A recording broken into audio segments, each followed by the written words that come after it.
საქართველოს ხელნაწერთა ეროვნულ ცენტრში და ბოდრეს ბიბლიოთეკაში დაცული ვეფხისტყაოსნის 96 ერთეული უნიკალური ხელნაწერი იუნესკოს მსოფლიო საერთაშორისო დოკუმენტურ რეესტრში შეიტანეს. ხელნაწერთა ეროვნული ცენტრისა და ბოდრეს ბიბლიოთეკის მიერ წარდგენილმა განაცხადმა ყველა შესარჩევი ეტაპი წარმატებით გაიარა. ხელნაწერთა ეროვნული ცენტრის ხელმძღვანელი ბუბა კუდავა ამ ფაქტის მნიშვნელობაზე საუბრობს და ამბობს, რომ განაცხადის ნუსხაში შეტანის ფაქტი საერთაშორისო მასშტაბით კიდევ ერთი აღიარებაა.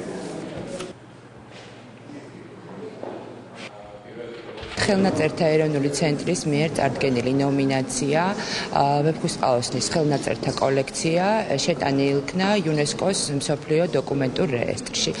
ეს არის ძალზე მნიშვნელოვანი ნუსხა, რომელიც შექმნილია იუნესკოს ძალზე მნიშვნელოვანი პროგრამის მსოფლიო მეხსიერების საფუძველზე და ამ ნუსხაში შეტანილია მსოფლიოს სხვადასხვა ქვეყნების დოკუმენტური მემკვიდრეობის ის გამორჩეული ნიმუშები, რომელსაც გააჩნიათ ზოგადსაკაცობრიო უნივერსალური ღირებულება. ვფიქრობ, ეს არის ძალიან დიდი მნიშვნელობის ფაქტი ზოგადად ჩვენი ქვეყნისათვის და ხაზს უსვავს ჩვენი კოლექციის, ხელნაწერთა ეროვნულ ცენტრში დაცული კოლექციის არა მხოლოდ ზოგად ეროვნულ, არამედ ზოგადსაკაცობრიო მნიშვნელობას.